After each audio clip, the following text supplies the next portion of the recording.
Well, here we are in week 6, 7 of the class, the final stretch.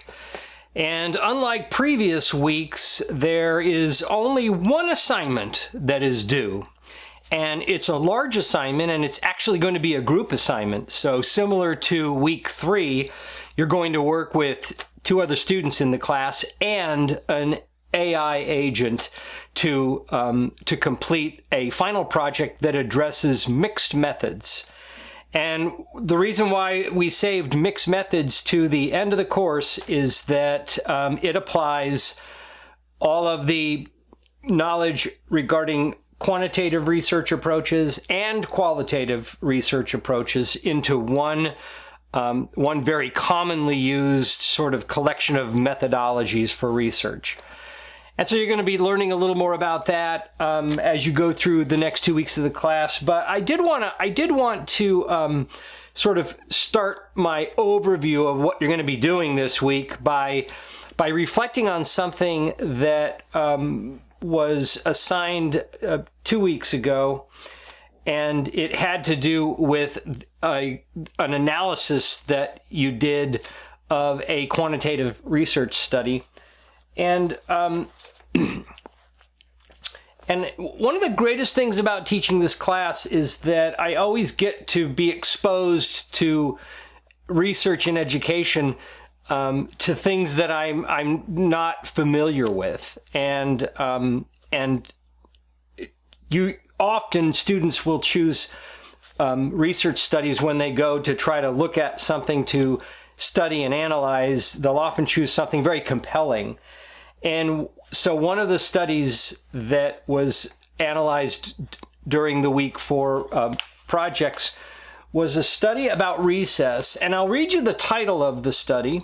It's called The Impact of Recess on Chronic Stress Levels in Elementary School Children. So it's the impact of recess on chronic stress levels. So what I found really fascinating about this study, first of all, you would be hard-pressed to find any teacher that does not recognize the value of recess. I mean, not just for the students, but for themselves too. But it's something that has been well researched in the past, but perhaps not with the dependent variable that was the focus of this study. In this case, the dependent variable was chronic stress levels of children. That was a dependent variable. The independent variable was the amount of recess that kids get. And I'll say one of the things I found fascinating about the study was that they measured chronic stress level by measuring the amount of cortisol in the hair of the subjects. So throughout the study, the researchers would cut off a little bit of the hair from the students in the study, and they would analyze how much cortisol was present in the sample. And the assumption was that there was a direct correlation between stress levels and levels of cortisol in the body that was released in the body. Anyway, so it was a very, very good, tight, quantitative study. And the results were not too surprising. The results are that, guess what? The more research that children get, the less stressful they appear to be throughout their day, their week, their month, their semester, their school year. That's something that probably you didn't have to tell them that. But I found this study interesting because of the variables, and also because I can't imagine how hard it was to get informed consent from the parents or guardians, about cutting their kids' hair. And also it brought up an ethical issue in that certainly the researchers were operating on a hypothesis that the amount of recess kids got would have an impact on their stress levels. And if you know that going into an investigation and you're dealing with children, then you know that kids who are assigned a group with less recess based on your hypothesis are likely going to be put into positions of more stress. And And that's an ethical concern that you have to deal with. Is the research, are the results going to be worth, putting some students more at risk than others, or some subjects more at risk? And those are the kinds of ethical questions that researchers have to address all the time, especially when they're working with children. So I found that study fascinating. And as we enter into mixed methods, I will use this study to help explain why mixed methods can be a very valuable approach to educational research. And what is meant generally by mixed methods is that it is a research study that is designed with both quantitative and qualitative components to it. And so if you take a study like the recess study, it's pretty easy to see that in addition to cortisol levels, the researchers would probably get some very valuable information about stress levels that aren't related to cortisol, but that were related to either self-reporting or interview responses from the kids regarding, how things were going in the school year, and whether or not they felt more stressful, and however you would communicate that to young kids. But certainly it would be worth triangulating the data and having cortisol levels as well as responses to the subjects to determine, how what experiences they had in school were related to stress and what impact that might have on them. It would certainly make for a much richer story, and it would certainly add more to the validity of any results that they were collecting. So that's why the mixed method approach is a very important research approach and very, very valuable. So in the last assignment for this class, you are going to work in groups and you're going to be asked to design a mixed method research study. And you're going to design it without designing the data collection instruments or things like that. You'll describe all of that, but you won't be creating instruments. But you're going to be designing it, and you're going to be addressing you're going to be given the focus of your research study, and it comes from this book. So similar to last week, where you were asked to briefly describe a qualitative study that you might conduct with parents who would be your subjects after they received some of the information that was presented near the end of this book on tips for parents. Well, you're going to be asked to review the tips for teachers that are also located in part 4 of the book. And you're going to be asked as a group to identify one or more of those tips and to consider how you might present those tips to teachers in general. And then what might you do to study the impact of teachers being presented with or being encouraged to consider those teaching tips. Again, those are evidence-based practices that the authors of the text have identified based on years and years of mostly quantitative research studies.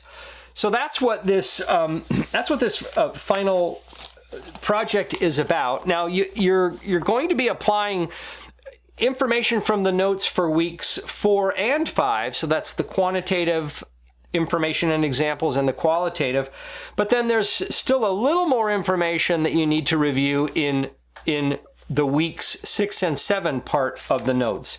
They're not as comprehensive as the previous weeks, and they addressed mixed method in addition to pragmatist and action research, and those are included simply because they're very much related to mixed method, particularly in the area of how a mixed method approach might reflect what a teacher would really study in their own practice and what they might need to do in order to solve problems associated with their own teaching, and what would be practical for them to investigate and study.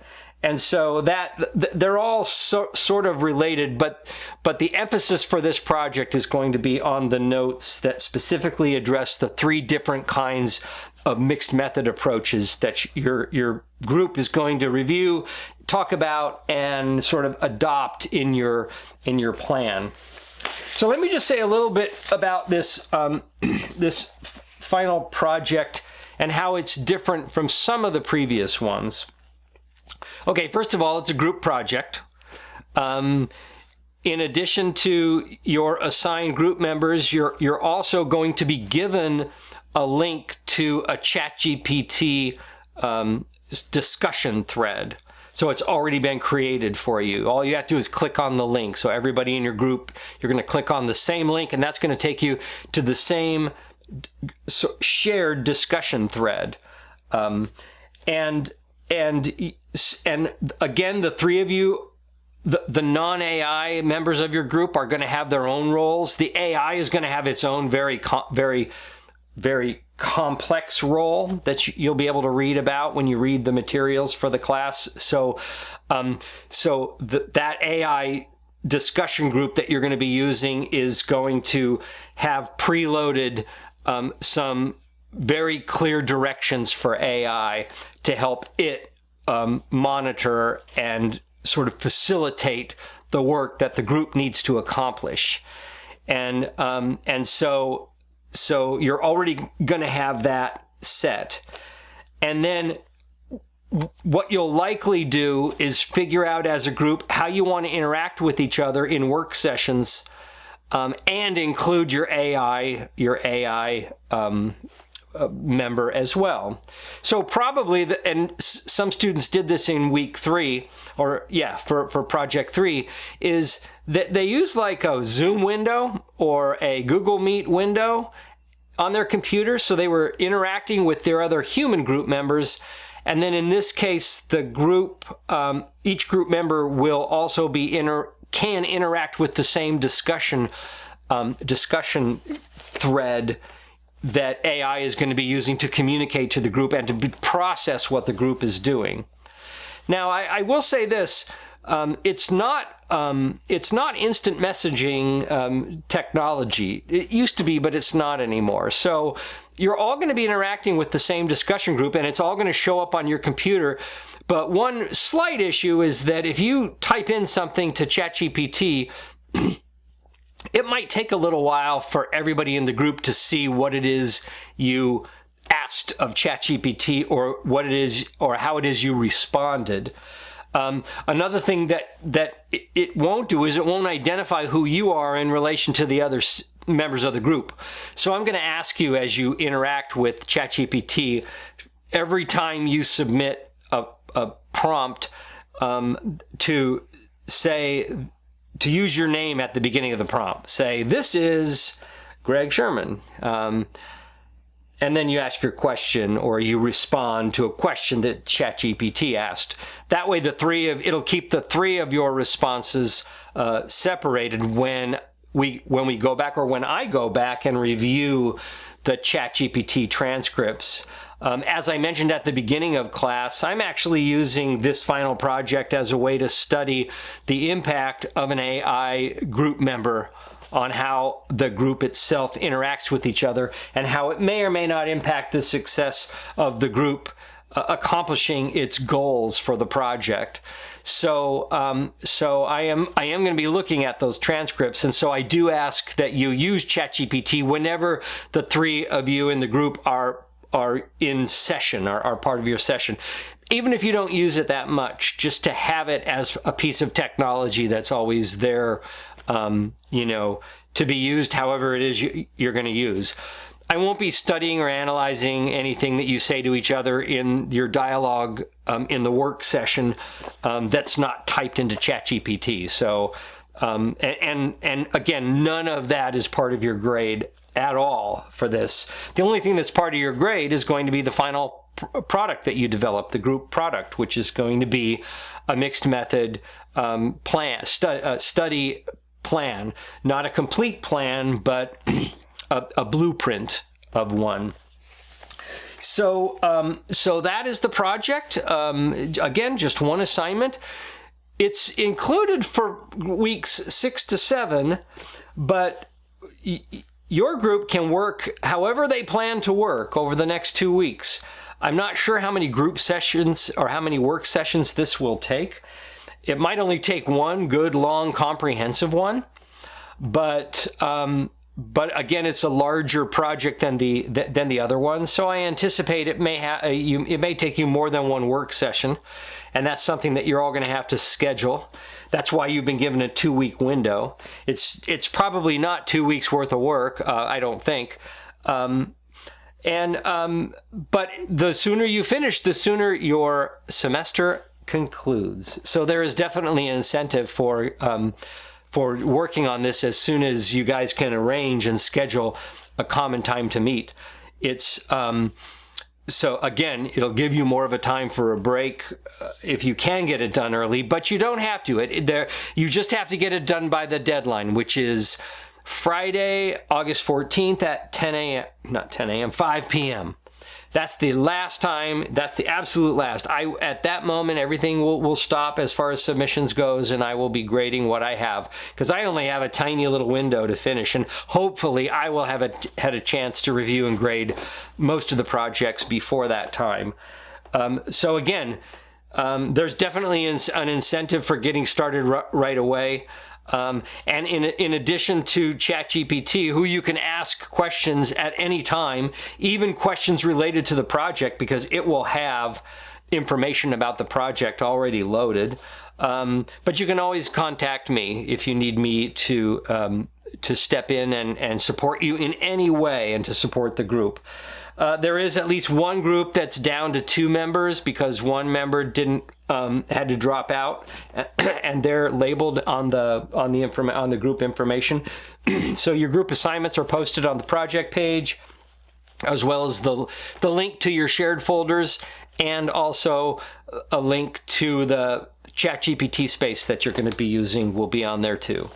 So again, after reviewing everything and maybe talking this over with your team, let me know if you have any questions. If not, I hope you get a lot out of this final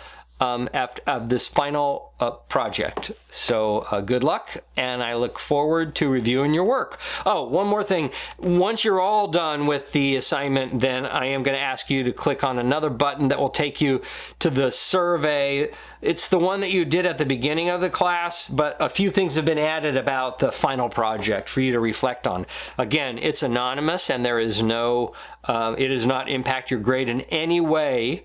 But I do need as much data as I can for this, for my own sake as a researcher. So I'm encouraging all of you to complete that final little step, even though it's not worth any points. It's worth points. It's worth points to me personally, but that's just me. Okay, well, good luck. And again, let me know if you have any questions.